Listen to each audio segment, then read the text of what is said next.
Hai, ini Penelope dan Nina lagi. Kami kembali. Apa kamu siap mendengarkan apa yang terjadi selanjutnya? Waktu lalu kami cerita ke kamu gimana ayah kami berakhir di rumah sakit akibat racun. Sekarang pertanyaan ada di bibir kami semua. Benarkah ibu yang melakukannya? Yuk kita langsung masuk lagi ke cerita ini dan jelaskan padamu. Jadi begitulah, akhirnya ayah keluar dari rumah sakit. Tapi beberapa hal nggak lagi sama. Ayah selama ini sudah agak aneh sebelum adanya insiden. Tapi sekarang beliau makin parah. Racun telah mempengaruhi otaknya, dan dokter berkata dia mungkin mengidap beberapa masalah mental sekarang. Ya, ibu menyuruh pengacaranya membujuk ayah untuk turun dari perusahaan dan menyerahkan seluruh kepemilikan kepada ibu. Dan beliau setuju. Walaupun waktunya kurang pas, pengacara datang ketika ayah baru saja meminum obatnya dan gak mampu berpikir dengan jernih. Ibu tampak senang. Aku gak paham. Aku dan Penelope sangat kesal. Ayah adalah cangkang dari dirinya yang dulu. Sangat menyakitkan untuk kami melihatnya seperti itu. Tapi kami bisa apa? Saat itulah aku susun sebuah rencana. Kuceritakan ke Nina dan dia setuju untuk ikut denganku. Kami pergi mencari teman lama ayah kami. Beliau juga seorang pengacara dan kami cerita semua padanya. Beliau bilang ke kami akan melakukan penyelidikan dan menghubungi kami lagi. Dan itu nggak lama. Beliau menelepon kami tepat esok harinya. Dia berkata ibu membuat ayah menandatangani berkas yang menyatakan bisnis menjadi milik ibu sekarang. Namun dokumen tersebut gak terikat hukum. Dikarenakan itu harus dilakukan di pengadilan. Namun, kemudian beliau memberitahu kami sesuatu yang membuat darah kami mendidih. Ibu telah meracuni ayah. Beliau telah berbicara pada ayah dan meskipun ayah ingatannya sedang bermasalah, tapi ayah 100% yakin bahwa ibulah yang melakukan ini padanya. Jadi teman ayah bilang kami bisa membawa hal ini ke pengadilan. Dan bertanya apa kami mau jadi saksinya. Aku nggak yakin, tapi Penelope bilang kami harus melakukan ini, bahwa itu nggak adil. Dia menatap kedua mataku dan berkata ayah bisa saja meninggal karena hal ini. Dan itulah saat aku sadar kami nggak punya pilihan lain. Ibu ditahan hari itu juga. Kami sedang di kamar Nina saat mendengar ada yang mengetuk pintu. Ada dua orang polisi berdiri di sana dan mereka meringkus ibu, memborgolnya, lalu menyeretnya menuju mobil polisi. Ibu menendang-nendang dan berteriak, dan kami menyaksikan lewat jendela dengan kengerian. Sudahkah kami melakukan hal yang benar? Kami bahkan gak ada waktu untuk berpikir soal itu, karena 5 menit kemudian teman pengacara ayah memberitahu kami ini akan berlanjut di pengadilan minggu depan, dan kami perlu bersiap.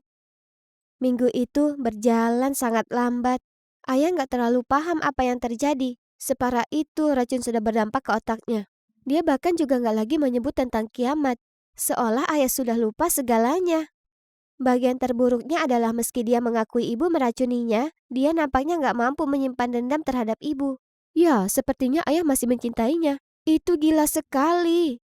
Kakek dan nenek kami dari pihak ayah kami datang untuk tinggal dan merawat kami. Karena ibu ditahan di penjara sampai tanggal sidangnya. Kami nggak boleh menjenguknya, tapi jujur saja kami juga nggak mau. Kami sangat terpukul. Tanggal sidang pun tiba, dan aku sangat gugup.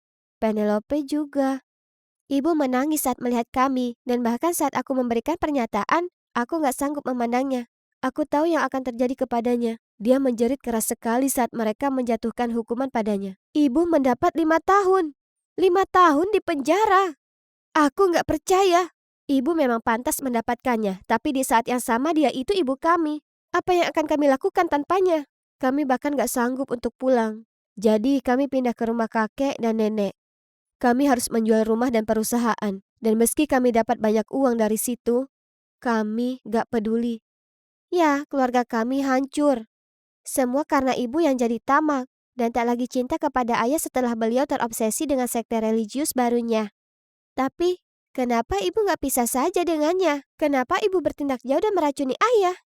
Aku bahkan gak lagi mengenal ibu atau kehidupan kami. Kami sudah berubah dari yang punya segalanya jadi gak punya apa-apa. Hampir dalam semalam. Ya, memang.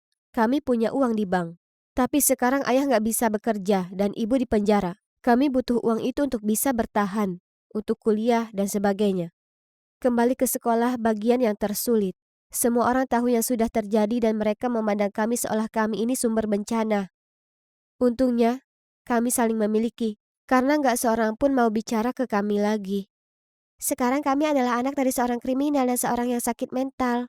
Dan jujur saja, aku nggak bisa berhenti berpikir bagaimana caranya mencegah ini terjadi. Ya, Kami sudah lihat ibu makin jauh dan makin tak peduli soal ayah. Gak bisakah kami sadar akan pertanda atau apa?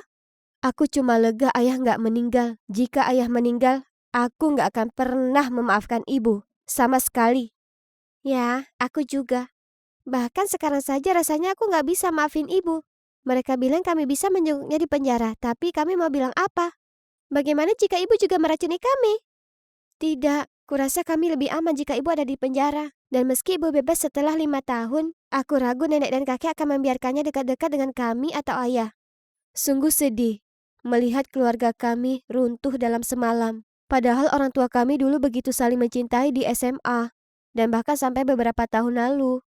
Aku heran di mana letak kesalahannya. Ya, kurasa kita nggak akan pernah tahu. Ayah masih rindu ibu. Aku bisa dengar dalam tidurnya yang kadang memanggil namanya. Ayah nggak begitu tahu bahwa ibu ada di penjara karena mencoba membunuhnya. Oh, ya. Dan itulah bagian gilanya. Ibu menyatakan dia nggak coba membunuh ayah.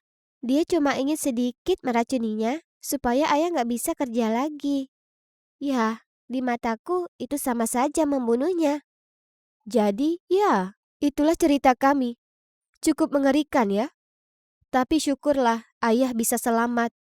Aku nggak tahu bagaimana nanti saat kami bertemu ibu lagi suatu hari. Tapi hingga saat itu, yang utama adalah merawat ayah dan memastikan beliau baik-baik saja.